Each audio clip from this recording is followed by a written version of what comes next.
Are you being mind controlled by the blonde bombshell Emma Frost? Fear not, I've got the guide for you. We're going to take a look at Emma Frost's counters and synergies today.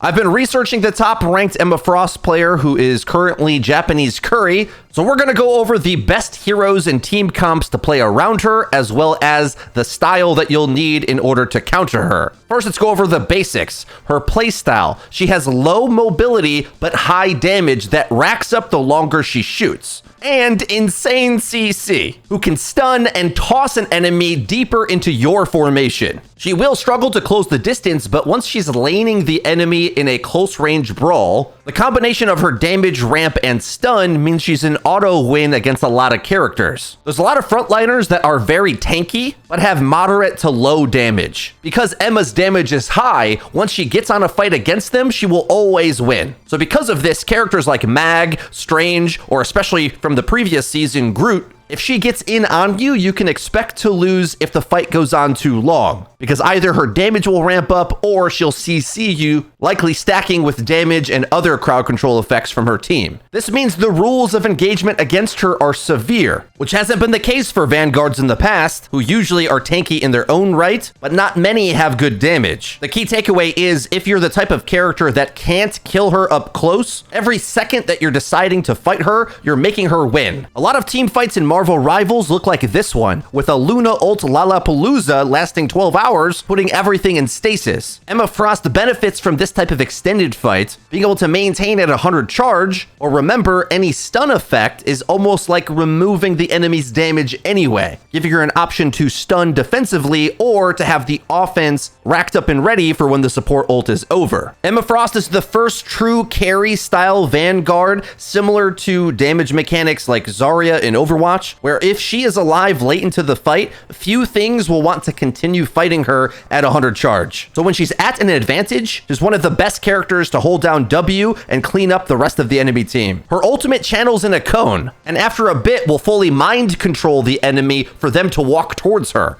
But all of that isn't stronger than the other ultimates in the Vanguard category. The special attribute is that the enemies caught in it can't use their ultimate, which means there's a lot of combo potential for especially DPS characters, while the Emma Frost silences the enemy supports from being able to respond with a support ult. This is what we call in the business the turn your TV off. That's it for the general kit. Now let's look at some synergies. I've seen her best comboed with other crowd control characters like Wolverine. Squirrel Girl is surprisingly good. Also consider Luna and Mantis, as crowd control stacking starts to become very easy once you are able to dump everything into one character. There kind of hasn't been a Vanguard that added to a CC stack, and hers is insane because she beats down the enemy just like Hulk does in his ultimate.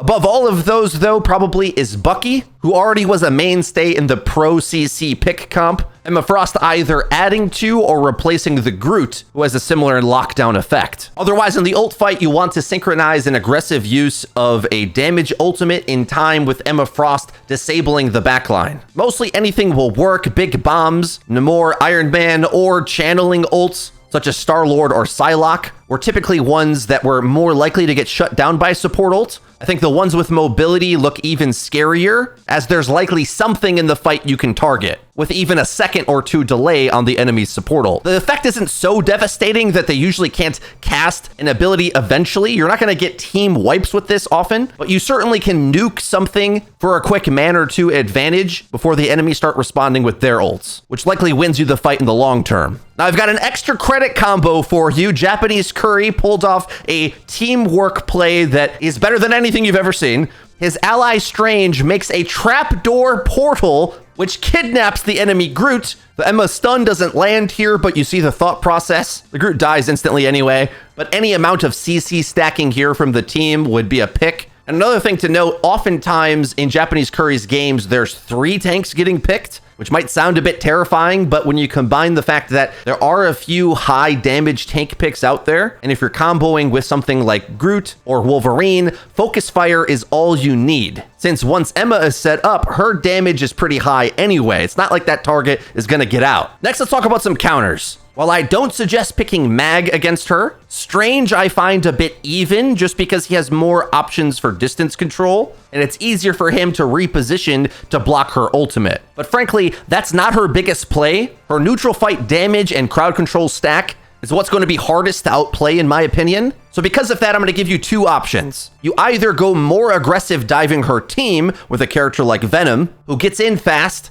likely plays alongside fast damage dealers, finish the fight fast, and the Emma Frost isn't going to build up to her high damage and set up her plays. She'd prefer you to play slow and lose to some crowd control pick. But if your mobility dives her backline too fast, she can't really respond. In the moments that Strange can go aggressive, that is good in theory. However, this patch they nerfed his damage, both on his primary fire and his AoE attack, so it's harder to do that playstyle as Strange now. Instead, I'm going to suggest the Hulk, who can manipulate the frontline fight while having the option to go to the backline. Watch how the enemy Emma here struggles to lock down a target in the front line, because once she's there, I shield myself or my team, then I'm jumping away, either onto her backline or to create a pincer. And then another key, we have a range damage set up, Punisher, who will bust any tank if he's allowed to shoot freely onto them for too long. Because the distance control is set up, as long as our frontline characters don't feed into her, giving her higher damage and a CC target, we'll eventually poke her out and she'll fall. Hulk also loves to have a good exile target. And because Emma is slow, she's not so hard to hit, and so she won't have a chance to really utilize that high damage as the fight continues. Also, the nature of her ultimate needs to be locked onto the target for, it's currently at 1.5 seconds. Enough time for Hulk to jump away when she casts it or bubble himself to be immune from it. My aggro engage with my ultimate here only gave me as a target, corralling the whole enemy team,